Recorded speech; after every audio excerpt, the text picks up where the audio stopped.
The Newsday continues here on One News Now. I'm Diego Castro. The remains of suspected hazing victim John Matthew Salilig has arrived at his hometown in Zamboanga City. 24-year-old Salilig was found dead in a vacant lot in Cavite after more than a week of being reported missing. His body was brought to Villamor Air Base earlier today from a funeral home in Dasmariñas City. 6 of the nearly 20 persons of interest identified by the Biñan PNP have been arrested. One of them is the alleged leader of the group named Kim Patrick Benitez or Tung Cheng Teng Jr. The 6 were initially invited to give a statement on the case, but when they got to the police station, they were identified as suspects by a witness who also underwent hazing along with Salilig back in February 18. 3 of those arrested are students of Adamson, while the other 3 are fraternity members of Tau Gama's Biñan chapter. The 6 suspects are facing charges in violation of the anti-torture law. Kasi na meron po siyang 30-second massacre, belt whipping, and candling. The candling is, pinatakan nila akong candle sa likod. Inukit nila yung logo ng fraternity sa likod ko. Okay. And the belt whipping is, tinanggal nila yung mga pinatak na candle sa likod ko gamit yung belt. Pinapalo nila ako. 30 seconds. 30 seconds na bibilangin ko para matanggal yung candling sa likod. President Marcos extended condolences to the victims' family, assuring them that justice will be served. In a statement released on social media, Marcos said violence is not the way to measure the strength of brotherhood. The chief executive added that there should be no room for violence in student organizations and schools. Meanwhile, Senator Win Gatchalian criticizes the government's implementation of the anti-hazing law. Speaking to The Big Story, Gatchalian said the country's anti-hazing law is among the toughest in the world. But despite this, he says law enforcement is not doing enough to implement the law to the fullest, citing 10 reported hazing cases since the law was enacted in 2018. The senator also noted that the conviction rate for crimes related to hazing has been quite low.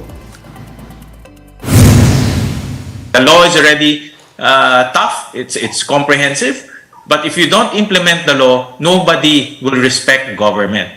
And that's where we are right now. No? Government is not implementing the law to its fullest. We are not, the PNP is not apprehending the people who perpetuates hazing. At the same time, the conviction rate is also quite low. No, 10 cases after 2018. So meaning we are not convicting enough criminals who are embroiled in hazing. John Matthew's father, Geoffrey Salilig, says his son did not mention any bad blood with his fellow fraternity members. Geoffrey told The Big Story that John Matthew was active in various community service activities in his school. On Wednesday, faculty and students of Adamson University in Manila lit candles to honor their schoolmate. Meanwhile, the National Bureau of Investigation has launched a parallel investigation into the death of John Matthew. As far as I know, Gretchen, wala akong alam na meron siyang kaaway o kagalit. If you really had to look back at my son, isa siyang mabait, palabiro, matulungin, at mahilig mag-volunteer sa kahit anong mga activities, not only in dito sa Wayback Fraternity nila dito sa Zamboanga, but also in schools. Ganun siya ka-active. Wala akong alam na meron siyang kaaway. In other news, the LTFRB has extended the deadline for the phase-out of traditional jeepneys. The board's chairman, Teofilo Guadis, said jeepney drivers and operators will have 6 more months or until December to consolidate. The initial June 30 deadline drew threats of a transport strike, but Guadis said the extension was not prompted by that. There is no pressure for us for the strike because more than 90% of the transport groups have signified their support to the program of the LTFRB. Despite the extension, Transport Group Manibela said they are pushing through with a strike set next week. They are expecting around 100,000 jeepneys and other PUV units to join the week-long protest action across the country. Tuloy na tuloy po ito, sir. Sa ating pong mga kasamahan, wala pong bibitaw. On Wednesday, no less than President Bongbong Marcos appealed to drivers and operators to rethink the strike. He said the PUV modernization program is necessary, but its implementation could still be improved. Sa aking palagay, dapat ang pwedeng gawin ay inspeksyonin yung mga vehicles. Kahit luma, may luma naman na maganda pa rin eh. Just because 5 years old or 10 years old, hindi na pwede. Tignan natin yung kondisyon. Kung maganda mag-alaga yung driver, maganda yung jeep niya, pwede pang gamitin yan, safe pa naman. I'm hoping na dito sa mga initiatives na iniisip natin, makumbinsi naman natin ng mga transport groups na huwag na muna mag-strike dahil kawawa talaga ang tao at marami pang na naghihirap at hindi masalo pang maghihirap pag hindi makapasok sa trabaho. We'll be back with more stories after the break. Keep it here on One News.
You're still watching One News Now. I'm Diego Castro.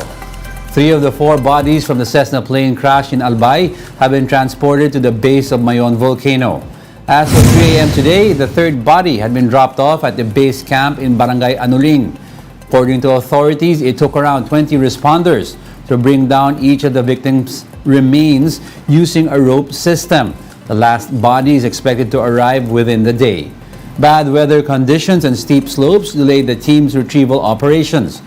Today marks the 13th day since the Cessna plane crashed near the crater of Mayon, causing the death of all 4 passengers. The Philippines and Malaysia have agreed to take a different approach on the territorial dispute in the South China Sea. This after President Bongbong Marcos meeting with Malaysian Prime Minister Anwar Ibrahim, who will be leaving today after his overnight visit to the Philippines. Both the Philippines and Malaysia are claimants to the contested territories in the South China Sea. Marcos Jr. and the Malaysian leader agreed to use a new level approach to achieve, quote, an amicable resolution to the territorial dispute. We did discuss the South China Sea issue, and I shared President Marcos Jr.'s concern that due to the complexity and sensitivity of the issue, we should try and engage and take the position at the multilateral level between ASEAN so that we have a comprehensive approach and achieve an amicable resolution to this outstanding problem. Besides the issue on the South China Sea, the Philippines and Malaysia agreed to continue cooperating on political and security matters. The president says the Philippines will also work with Malaysia to strengthen trade ties on halal, agriculture, and the digital economy. Prime Minister Dato Seri Anwar Ibrahim and I had a cordial and productive discussion on Philippines-Malaysia bilateral cooperation, reaffirming our two countries' desire to revitalize relations as we traverse past the pandemic, then through the years that towards a new normal. Senator Amy Marcos expressed concern over the planned construction of EDCA sites in northern Luzon. One local official from northern Luzon also expressed fear that his province might get caught up in any conflict between the U.S. and its rival nations. Mian Los Baños with the details. Senator Amy Marcos repeatedly questioned the Defense Department and AFP on reported plans to construct Enhanced Defense Cooperation Agreement or EDCA sites in northern Luzon. Citing reports she obtained, the senator said the 4 EDCA sites will supposedly be constructed in Cagayan, Isabela, and Zambales. That is on top of 5 sites already in place in different parts of the country. Marcos suspects the new EDCA sites are not really meant to defend our claims in the West Philippine Sea, but to help the U.S. in protecting Taiwan in their row with China. Nagtataka rin po kami dahil kasi yung pagpili nitong mga sites, lahat nasa Northern Luzon. So, inaamin po ba natin na yung Taiwan ang siyang pakay, tinutukoy nito, at hindi yung deterrence sa West Philippine Sea at yung pagtatanggol ng lupain na Pilipino? Though the DND has yet to confirm the locations of the new EDCA sites, former AFP Chief of Staff Bartolome Bacaro did say in an interview last year that these will be constructed in Cagayan, Zambales, Isabela, and Palawan. EDCA sites are used for military exercises and as training and logistics hub. The 4 sites still on negotiation. We might change the locations depending on the agreement that we might having with the security sector. The DND also denied that the EDCA sites have something to do with tensions in the Taiwan Strait. We'll try to look at it at the comprehensive and strategic perspective of the whole territory that we have. The reason why we choose the northern part, there is a tendency of really our preparation really for disaster is very significant. Marcos, meanwhile, also worries that EDCA sites might become a target of attacks, especially by U.S. rivals. If you were the commander-in-chief of a country at war with the United States, wouldn't you attempt to cut off supplies and equipment of their army located here in the Philippines, in northern Luzon? Military camp will always be a target for the adversary. Diba nagpe-preposition ng Amerika kasi gusto nila umatake? Tayo naman ang madadali. We are having that MDT purposely for defense. For defense, not for preparing for war. Meanwhile, Cagayan Governor Manuel Mamba says he has not been informed of plans on the potential construction of EDCA sites in their province. Mamba clarifies they have no issue with Filipino soldiers training in Cagayan, but he's opposing the placing of EDCA facilities in the province as he worries that they could get in between troubles of U.S. and other countries. Pakiusap namin, no foreign forces in Cagayan. Yun lang po, para we will have sleepless nights. Pag ganyan po, kami po yung pinakamalapit. Tatamaan po kami kahit na anong mangyari. From Reporting for News 5, Mean Los Baños, we are One News. And those are the top stories of the hour. Join us again at 9:45 a.m. as we continue to monitor the day's biggest stories. You can also catch One News on Signal Play. Register an account now at signalplay.com so you can stream One News live anytime, anywhere. I'm Diego Castro. We are One News. All sides, all the time.